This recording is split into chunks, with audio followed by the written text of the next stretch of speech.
Buenos días. Tenemos esta semana la Fed y la semana que viene la decisión de tasas de interés del Banco de Japón. Primero, ahora el miércoles a las 2 de la tarde en la hora del este en Nueva York, vamos a tener la información de, qué pasa con las tasas en Estados Unidos.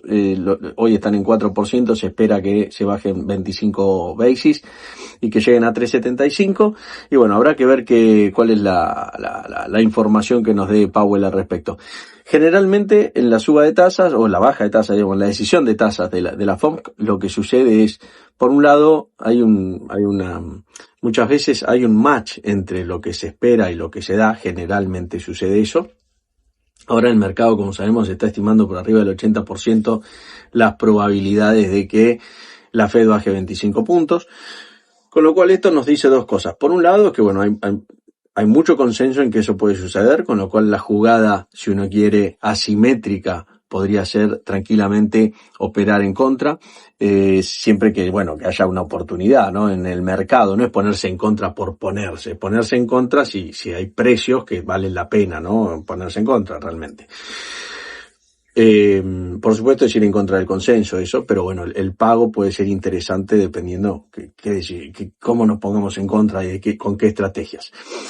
Ahora, después está el tema de la información de las declaraciones de Powell. Media hora después de la decisión de las tasas, Powell declara y explica cómo está viendo la situación. Y eso generalmente es lo que genera más volatilidad, incluso habiendo un match entre las tasas y entre lo que se prevé, entre el forecast y lo que sucede. Con lo cual, a eso es otra oportunidad para operar. Ahí la oportunidad yo la veo por el lado de la volatilidad de los precios, con lo cual generalmente ese momento da buenas oportunidades. Los mercados que por ahí más sensibles a eso van a ser directamente obviamente el Standard & Poor's, el oro, el crudo más indirectamente, ya ahí no me metería, me parece una jugada muy indirecta. El jueves que viene tenemos la decisión de las tasas de Japón, del Banco de Japón. Entonces, para entender un poco qué puede pasar, el Banco de Japón hoy tiene una tasa del 0.50 y se espera que la suba a 0.75. Entonces, pero ahí tenemos que ver, vamos a ver brevemente qué está pasando en Japón. El PBI, que se esperaba que se contraiga de 1.8, se está contrayendo 2.3. Por otro lado tenemos los salarios básicos, que vemos que la presión que generan en la inflación es mínima porque está un poco débil. Los salarios básicos están débiles, se esperaba 2.3 y están 2.2 subiendo.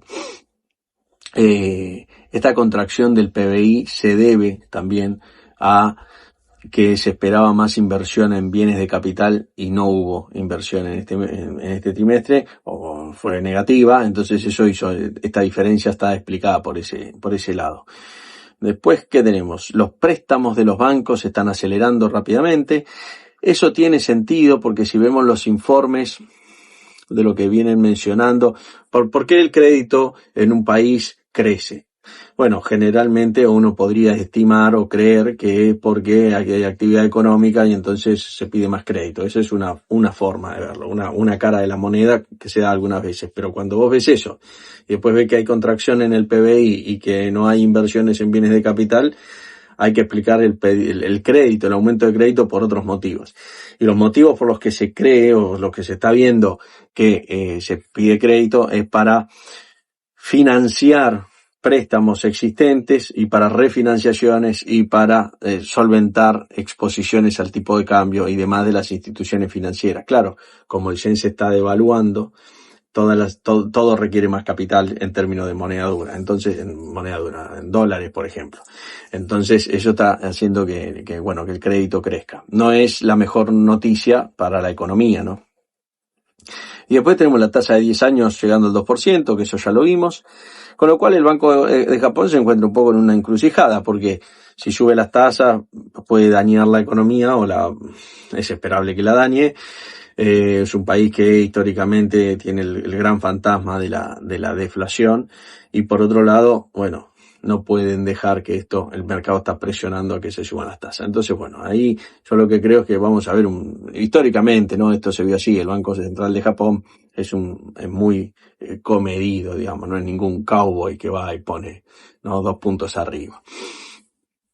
China, llegando, tiene unas reservas, por ahí la noticia a remarcar es que tiene las máximas reservas en oro en su historia. Bueno, tiene 3.000 billones, o sea, tiene 3 trillones de reservas, ¿no? Y en oro tiene 300 billones. Y después tenemos Brasil. Brasil tuvo, bueno, el viernes uno de sus peores días desde el año 2021, una caída muy fuerte, subió la volatilidad, se devaluó la moneda. Esto, dijimos, tiene que ver con un nuevo candidato, que es el hijo de Bolsonaro, que, bueno, a nivel político, a nivel electorado, lo que ve es que el electorado se va a atomizar en más candidatos. A mi entender, esto es una jugada política, es una jugada lógica y esperable, que el que tiene las fichas levante la mano y diga, espera que yo acá tengo algunas fichas y hay que ponerlas en juego, ¿no? Si querés ser candidato, pasa por el escritorio y vemos cómo arreglamos. Es un capital político que tiene, de hecho se está viendo, ¿no? Esta es una demostración del capital político, básicamente tiene votos. Después habrá que ver cuánto, y habrá que ver cuánto valen para el candidato que es el gobernador de San Pablo, ¿no? Bueno, ahí está, es un tema ya político ese, de ver la negociación, si es que prospera entre ellos dos, o finalmente van a ser, habrá que ver qué pasa ahí. Y en Estados Unidos tenemos Communication Services, fue lo que mejor performó la semana pasada, está en otro máximo. Tenemos Utilities, que no performó tan bien la semana pasada, sino que lo que estamos viendo es esa rotación otra vez de sectores, ¿no? Primero vimos una rotación a defensivas y ahora estamos viendo otra reversión a lo que se llama risk-on, que es cíclicos versus defensivos. Y los treasuries, que tuvieron su peor semana desde hace tiempo, desde abril, diría yo, si no me equivoco, de este año. ¿Qué está pasando? Hay una desconexión ahora de los treasuries, que no es habitual que se dé, que lo que está sucediendo es que la Fed empezó a bajar las tasas y los treasuries empezaron a subir las tasas, ¿no? O sea, se está dando esa desconexión. Fed bajando tasas y treasury subiendo. Eso se puede explicar porque la economía o el mercado lo que está creyendo o lo que está viendo es que con las medidas que está tomando la Fed va a haber más inflación persistente y va a haber algunas dificultades para la economía. Primero por el déficit fiscal que está acumulando Estados Unidos, que crece cada vez más y que no parece tener por el momento vías de solución, más allá de seguir creciendo. Y por otro lado, bueno, por los estímulos por la baja de tasa que indefectiblemente se cree que va a generar inflación en algún momento nuevamente, y va a haber habrá que ver qué pasa. Por otro lado, vimos que la Fed no había vendido, en su inventario, sigue manteniendo ciertos bonos. Los bonos a 10 años no era lo que había vendido justamente, con lo cual, si quiere mantener las tasas ahí, tendría que trabajar sobre la curva, veremos qué pasa. Pero eso es lo que se está viendo en el mercado. Una pregunta que me hicieron, y aprovecho el momento para contestarla, es ¿cómo es esto del risk on, risk off, defensivos? Y se explica de esta manera. O sea, no es que un banco o un fondo dice nos ponemos en risk on, ¿no? Es un análisis general del mercado. Vos tenés diferentes fondos. Vamos a poner, por ejemplo, el fondo de Warren Buffett y 2 o 3 fondos más, el que vos quieras. Entonces, vos lo que tenés es que un fondo puede ser, por ejemplo, del de Wells Fargo, que salió los otros días y dijo, un buen momento para tomar ganancias en acciones relacionadas a inteligencia artificial. Entonces, vos, ¿qué es lo que ves? Ese fondo lo que hace es vende acciones, ¿no? Es un value investor que vende acciones de inteligencia artificial. Con ese cash hace algo, se compra treasuries o compra, no sé, McDonald's y Walmart, por lo que sea, no sé, o no compra nada, se queda ahí. Después tenés otro fondo, como el de Warren Buffett, que hace más o menos lo mismo, ¿no? O que compra de todo lo que vende todo y compra un pedacito de Google, por ejemplo. Y después tenés otro fondo que opera y que dice, bueno, voy a incrementar mi posición en McDonald's y en Walmart porque creo que estos, ante una crisis, son las que mejor performan, ¿no? Generalmente, históricamente, ante crisis o caídas de consumo, uno sabe que las defensivas son las que mejor performan, consumo masivo y demás. Pero cuando no es que es el mismo que compró en un lado y vendió en el otro y viceversa, sino que cuando vos lo analizás desde arriba, el mercado, decís, bueno, ¿qué está pasando con el mercado? Y mirá, el mercado, más allá de que haya muchos fondos o que sea uno solo, como decía los otros días, ¿no? Lo que se está viendo es que se están vendiendo acciones de inteligencia artificial o acciones de communication services o acciones de diferentes activos que son agresivos, Bitcoin, no sé, lo que sea. Y por otro lado veo que hay flujos entrando en McDonald's, en Walmart, en Pepsi, en Procter & Gamble, etcétera, ¿no? Entonces, cuando vos lo mirás desde arriba, decís, el mercado se está posicionando para aquel lado, para este lado, ¿no? Para el defensivo, o para este otro lado, el ofensivo. Ahora, no es que necesariamente es el mismo que vende o que compra, o que hay algo que genera. Sí, generalmente se va generando eso, y es un tema estadístico que primero vende uno, después vende el otro, después vende el otro. Cuando vos acumulás esos flujos en una semana, decís, bueno, ¿qué está pasando? Por eso es que se miran los retornos semanales generalmente, y vos mirás ahí y ves qué es lo que está pasando.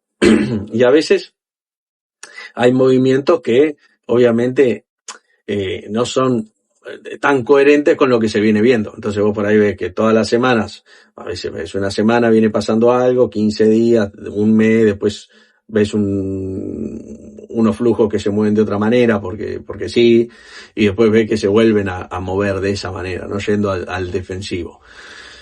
Y una forma de medirlo, por ejemplo, es usando estos ratios, ¿no? Cíclicos contra defensivos. Entonces ahí vos haces uno sobre el otro y vas viendo cómo se mueve este ratio entre los dos. Y de hecho, de esta forma se puede operar de una forma muy, muy simple. O sea, comprando uno, tenés que medir la proporción. Tenés que medir el beta de la cartera de uno y del otro frente a lo que sería, por ejemplo, el Standard & Poor's, y de esa manera vos sabés cuánto de uno y del otro tenés que comprar y vender para poder operar esa relación, ¿no? Pues por ahí uno vale 200 y el otro vale 50, entonces son 2 ETF y vos tenés que operar, pero no tenés que hacer solamente 4-1, tenés que buscar la relación en términos de beta, porque vos querés operar la relación entre los dos. Espero haberme explicado bien. Entonces, básicamente es eso, y eso es lo que uno mira desde arriba. Y cuando agregás commodity, bueno, vas viendo un poco el panorama de qué es lo que está pasando en el mercado, lo que se intenta a veces mostrar en estos heatmap, pero el heatmap por ahí tiene más que ver con las acciones, pero lo importante ahí o lo que podés mirar son los sectores.